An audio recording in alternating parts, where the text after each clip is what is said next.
প্রিয় আইনের ছাত্রছাত্রী ভাই ও বোনেরা, আসসালামু আলাইকুম। গত 28 তারিখে যে আইন বিজ্ঞান পরীক্ষা হলো, এখানে এই পরীক্ষার জন্য আমি একটা সাজেশন দিয়েছিলাম। তো এরপর থেকে অনেকেই আমার ফেসবুক পেজ আবিদ ল একাডেমি এবং ইউটিউব চ্যানেলে ব্যক্তিগতভাবে মেসেজ করেছেন এবং কমেন্ট করেছেন যে পরবর্তী সাবজেক্ট চুক্তি আইন এবং টর্ট আইনেরও যেন সাজেশন আমি তৈরি করি। তো আপনাদের কথা চিন্তা করে আমি আবারও একটি সাজেশন তৈরি করেছি, সেটি হচ্ছে চুক্তি আইন ও টর্ট আইনের। এটির বিষয়কোড হচ্ছে 502। চুক্তি আইন এবং টর্ট আইনের পরীক্ষাটি আগামী শুক্রবার অর্থাৎ 5 ডিসেম্বর 2025 তারিখে অনুষ্ঠিত হবে ইনশাল্লাহ। তো আপনাদের জন্য আমি যে প্রশ্নগুলি সাজিয়েছি বা তৈরি করেছি সেগুলো আমি আপনাদেরকে দেখিয়ে দিচ্ছি। আপনারা অবশ্যই এগুলো পড়ে যাবেন। এগুলো থেকে যে 100% কমন পড়বে এমন কোনো নিশ্চয়তা নাই। এটি জাস্ট বিগত কয়েক বছরের প্রশ্নের আলোকে তৈরি করা। আপনারা চাইলে ফলো করতে পারেন। আমি কখনোই বলবো না যে এখান থেকে 100% কমন আসবে। অবশ্যই আপনারা ব্যাকআপ হিসেবে অন্য প্রশ্ন পড়ে যাবেন। তো আমার প্রথম যে প্রশ্নটি রয়েছে সেটি হচ্ছে, চুক্তির সংজ্ঞা দাও, চুক্তি ও সম্মতির মধ্যে পার্থক্য দেখাও, কি কি কারণে চুক্তি ভঙ্গ হয়।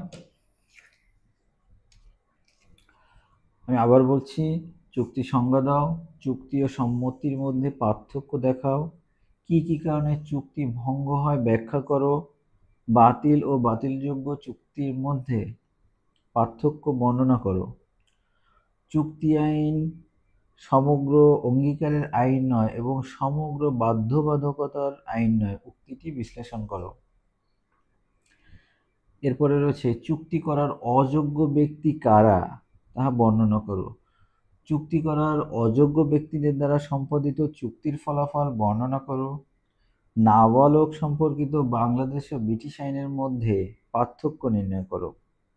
নাবালক কি কোনো কোম্পানির অংশীদার হতে পারে, আলোচনা করো। এরপরে রয়েছে,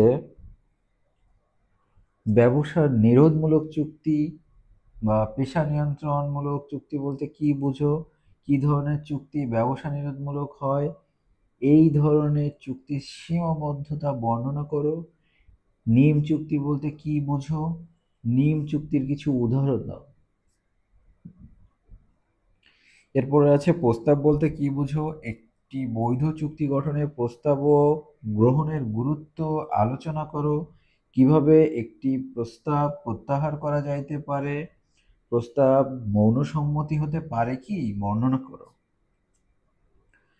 এরপরে রয়েছে, বাজি চুক্তি বলতে কি বুঝো, ইহার ফলাফল বর্ণনা করো।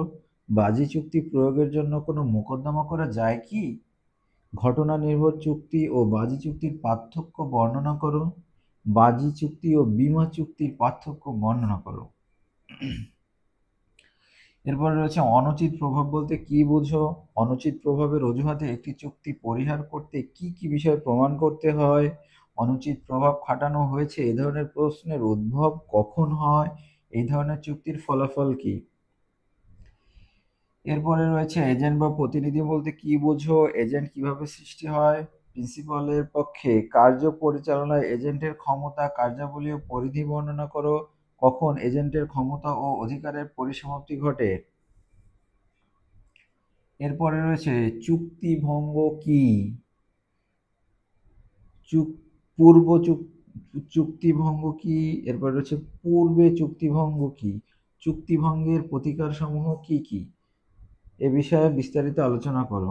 চুক্তি ভঙ্গের ক্ষেত্রে ক্ষতিগ্রস্ত পক্ষ কখন কোয়ান্টাম মেরিট দাবি করতে পারে। বিক্রয় চুক্তির ক্ষেত্রে আদালত কখন চুক্তির সুনির্দিষ্ট কার্য সম্পাদনের ডিক্রি প্রদান করে থাকে। এরপর রয়েছে, জিম্মা চুক্তি বলতে কি বুঝো, এই চুক্তি কত প্রকার, এই চুক্তির বৈশিষ্ট্য আলোচনা করো। জিম্মাদারি এবং প্রতিশ্রুতির বর্ণনা দাও। জিম্মাদার ও জিম্মাদাতার অধিকার, কর্তব্য ও দায় দায়িত্ব আলোচনা করো। এরপর রয়েছে, উত্তরকালীন অসম্ভবতা কি, এটি কিভাবে ঘটে। ক্রয় উত্তরকালীন অসম্ভবতার কারণে কোনো চুক্তির পরিসমাপ্তি ঘটলে চুক্তির পক্ষসমূহের দায় ও অধিকার সম্পর্কে আলোচনা করো। এরপরে রয়েছে টিকা। টিকা রয়েছে ভলেন্টি, নন ফিট, ইনজুরিয়া, অনিবার্য দুর্ঘটনা, অনিবার্য ভ্রান্তি, দৈব ঘটনা, রাষ্ট্রীয় কার্যাবলী, বিচারিক কার্যাবলী। আপনারা অবশ্যই এগুলো পড়ে যাবেন। এটি গেল হচ্ছে চুক্তি আইনের অংশ। চুক্তি আইনে আপনাদের 3টি প্রশ্নের উত্তর লিখতে হবে। 3-20-60 এবং টর্ট আইন থেকে 2টি প্রশ্ন লিখতে হবে। 2টি প্রশ্নে 20-20 করে 40।